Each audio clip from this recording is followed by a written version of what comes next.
चीज़ note की है कि कुछ लोग सिंगापुर में बैठ के पाकिस्तान के बारे में बड़ी-बड़ी बातें कर रहे हैं और बड़ी चीज़ें हो रही हैं। सो इंटरेस्टिंग नैरेटिव सिंगापुर में बैठ के बन रहे हैं। बल्कि इंटरेस्टिंग चीज़ तो ये भी है कि इंडिया जो है वो ये कह रहा है कि पाकिस्तान जो Afghanistan The Mahal, because of its location, as Pakistan has so many borders, it's Afghanistan, Iran, India. Okay, first of all, I don't think you can blame your location on everything. That's an excuse. All right. The fact is, Pakistan from the very beginning of Pakistan has been mismanaged terribly, right? And I don't see any solution. The military is both part of the problem and what holds the country together. Your civilian politicians are a waste of time. All of them, regardless of party. इन दोनों पत्रकारों को देखिए, दोनों पाकिस्तानी हैं, दोनों भारत के खिलाफ जहर उगलने आए थे, लेकिन सरेआम दोनों की ऐसी टांगे तोड़ी गई हैं जिसे देखकर पाकिस्तान डूब मरेगा। पाकिस्तानी पत्रकार ने बिलाहरी कौशिकन से कहा कि पाकिस्तान की परेशानियों का कारण यह है कि वो भारत और अफगानिस्तान से बॉर्डर शेयर करता है। आप इस पर क्या कहेंगे? पूर्व राजदूत बिलाहरी कौशिकन ने छूटते ही कहा कि आप जो बोल रहे हैं वो सिर्फ एक बहाना है। पाकिस्तान का मैनेजमेंट शुरू से ही खराब रहा है। मुझे पाकिस्तान के लिए कोई समाधान नहीं दिख रहा।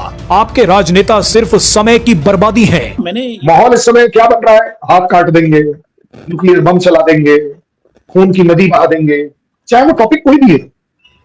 दो कंट्रीज जो हैं, ये दो कंट्रीज हिंदू और मुसलमान बने ही इसीलिए थे क्योंकि ये दो नस्लें आपस में रह ही नहीं सकती। कौशिकन ने आगे बताया कि एक बार 1991 में 4 पाकिस्तानियों ने सिंगापुर एयरलाइंस के विमान को हाईजैक कर लिया था। हाईजैकर्स की मांग थी कि वो पूर्व प्रधानमंत्री भुट्टो से बात करें, लेकिन भुट्टो के स्टाफ ने उन्हें रात में जगाने से मना कर दिया था, जिसके बाद सिंगापुर के कमांडोज ने विमान को घेर लिया और चारों पाकिस्तानी हाईजैकर्स को। पाकिस्तान का ये हो चुका है कि अगर ये मांगेंगे नहीं, ये डूब जाएंगे।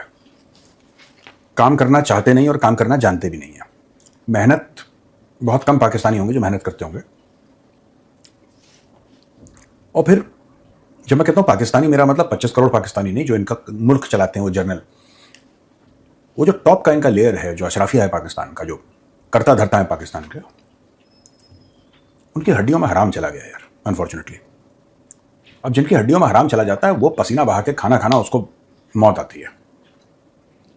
आप जो कह रहे हो ना, पाकिस्तान ने इतना ज्यादा कर्ज ले लिया, इतना ज्यादा कर्ज ले लिया है कि अब आज की तारीख में अगर पूरा पाकिस्तान अच्छा हो जाए, अशराफिया की बात कर रहा हूं, इनकी लीडरशिप, अगर वो बहुत ईमानदार हो जाए, वो सब कुछ हो जाए, वो ना सैटरडे ना संडे ना कोई त्यौहार, कोई तीज त्यौहार नहीं, सब ईमानदार हो जाए, तब भी पाकिस्तान का बेड़ा गर्क है, तब भी पाकिस्तान का कुछ नहीं हो पाएगा। इन्होंने इतना पैसा ले लिया, इतना पैसा ले लिया है।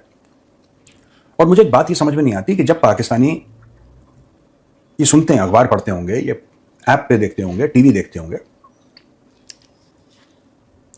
इनके मन में सवाल क्यों नहीं आता कि सर ये जो हमें 3 अरब मिले हैं IMF से, एक एग्जांपल दे रहा हूं आपको, फर्ज कीजिए पाकिस्तान को 3 अरब मिले हैं, इसके एवज में हमने क्या दिया?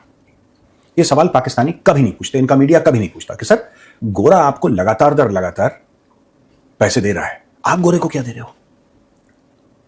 गोरा कौन है? तुम्हारा ससुर है जो तुम्हें देता रहेगा, बाप है? कौन है गोरा यार?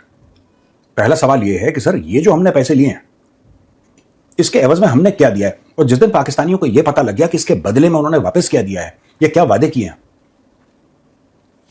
उस दिन फिर ये बोलेंगे कि हमारे साथ धोखा हो गया, गद्दारी हो गई और हमारे साथ बहुत बड़ा फ्रॉड हो गया और 420 हो गई और सब साजिश हो गई, ये सब। तो पहला सवाल ये है कि ये जो हमने पैसे लिए, इसके एवज में हमने क्या दिया, इसके रिटर्न में हमने क्या दिया और क्यों दे रहा है लगातार ये बदले?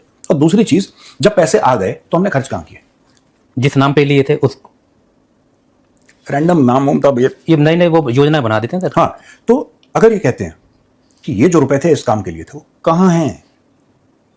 कोई आपने देखा कि बहुत बड़े कोई एयरपोर्ट का उद्घाटन हो गया हो, या इसका उद्घाटन जो भी बनाया चाइनीज ने बनाया, थोड़ा बहुत इन्होंने ले दे के बनाया। ये जो अरबों डॉलर आते हैं, क्या पाकिस्तानी कौम को एहसास नहीं है कि ये लेते अशराफिया हैं?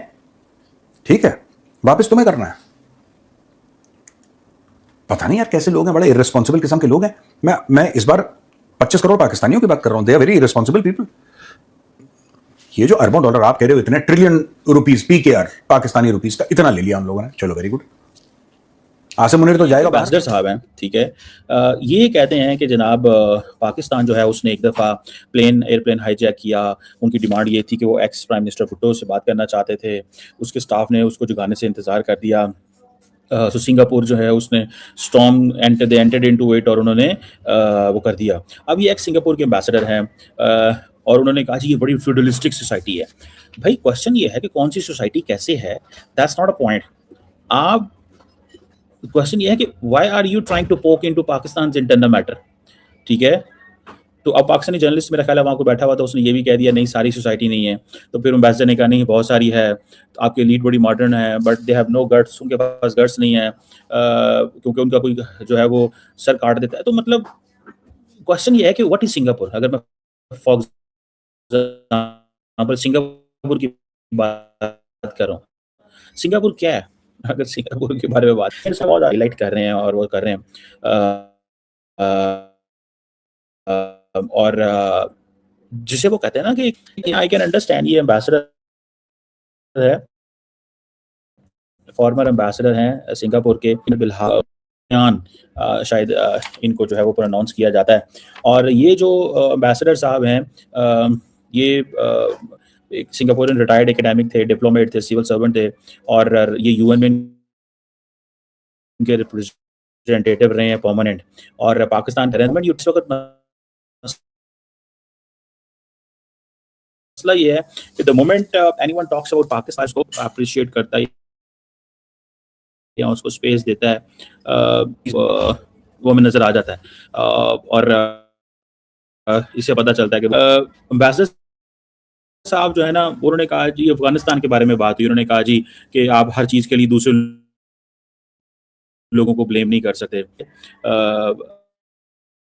अब सवाल ये पैदा होता है कि अगर पाकिस्तान में दहशतगर्दी होती है और पाकिस्तान अफगानिस्तान का बॉर्डर मौजूद है और जिसके बारे में तो उन्होंने कोई बात नहीं की, ठीक है जी।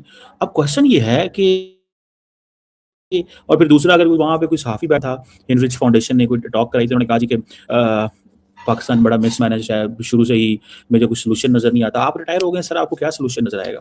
आपके जो सियासतदान है वो वेस्ट ऑफ टाइम है, द मिलिट्रीज जो है वो पार्ट ऑफ प्रॉब्लम है। सारी दुनिया पाकिस्तान की तारीफ़ें कर रही है कि भारत और ईरान अमेरिका की जंग बंद करवाई है और आप कहते हैं कि आपकी फ़ौज ख़राब है, आपकी मीडिया ख़राब है, आपकी फ़लानी ख़राब है।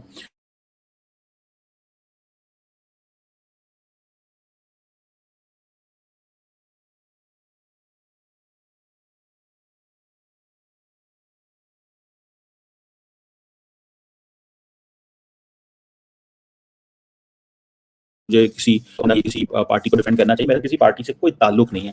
I don't believe in any kind, I don't participate in kind of politics and I don't have any kind of a connection with any political party. But what I do understand and what I do believe in वो ये है कि भाई किसी ना किसी तरीके से इस चीज़ को भी तो वो करें कि जो लोग हैं हम अफगानिस्तान की बात करते हैं, आपने अफगानिस्तान की क्यों बात नहीं की है भाई साहब कि हाँ जी वहाँ पे दहशतगर्द मौजूद है? वो कहते नहीं आपका इंटरनल प्रॉब्लम है। अच्छा पाकिस्तान भारत से बात नहीं करना चाहता, अच्छा वो जो मेन प्रॉब्लम है कश्मीर इश्यूज को इग्नोर कर देंगे, जी आपका इंटरनल प्रॉब्लम है। यही पॉलिटिशियन है जिन्होंने जंग में रिसेंटली फैसला किया और दुनिया में वैल्यू है। यही प्राइम मिनिस्टर है जो इस वक्त ग्लोबली रिकग्नाइज्ड है, यही आर्मी चीफ है जो ग्लोबली रिकग्नाइज्ड है। मुझे बताया ना सिंगापुर की आर्मी और सिंगापुर के पॉलिटिशियन की क्या गेम है? वंदे मातरम। दोस्तों सिंगापुर के पूर्व राजदूत बिलाहरी कौशिकन ने पाकिस्तान को करारा झटका दिया है। एक वैश्विक मंच पर पाकिस्तानी पत्रकारों से बातचीत में उन्होंने साफ किया कि पाकिस्तान की समस्या भारत या अफगानिस्तान नहीं बल्कि उसकी अपनी राजनीति और सेना है। कौशिकन ने ये कहा कि पाकिस्तान शुरू से ही बुरी तरह से मैनेज हुआ है, मुझे अब इसमें कोई हल नहीं दिखता। आपके राजनेता समय की बर्बादी है, चाहे कोई भी पार्टी हो, और सेना भी समस्या का बड़ा हिस्सा है। जब एक पाकिस्तानी पत्रकार ने भारत को दोष देना चाहा तो उन्होंने कहा कि यह सिर्फ एक बहाना है। पूर्व राजदूत ने पाकिस्तान को विफलता के कगार पर बताते हुए कहा कि ईरान अमेरिका युद्ध में मध्यस्थता जैसी कूटनीतिक सफलताएं पाकिस्तानी जनता को नहीं खाना खिला सकती। उन्होंने चेतावनी दे दी कि अगर पाकिस्तान ने अपनी आर्थिक बर्बादी और जिहादी संगठनों पर लगाम नहीं लगाई तो वह हमेशा विफल राज्य की कगार पर रहेगा। सबसे तीखा बयान उन्होंने परमाणु हथियारों के लिए लेकर दिया। अगर पाकिस्तान के पास परमाणु बम नहीं होते तो किसी को भी कोई परवाह नहीं होती। इस मीडिया ने पाकिस्तानी मीडिया में आग लगा दी है और जो भारत को निशाना बनाना चाहते थे पाकिस्तानी पत्रकार, उनके मुंह पे एक जूता कस दिया है। दोस्तों आपको ये वीडियो कैसी लगी ये कमेंट में जरूर बताइएगा। अगर चैनल पर नए हो तो सब्सक्राइब करके बेल आइकन जरूर दबाइए। आज की वीडियो में यही रुकते हैं, मिलते हैं और एक नई वीडियो के साथ। तब तक के लिए जय हिंद, वंदे मातरम।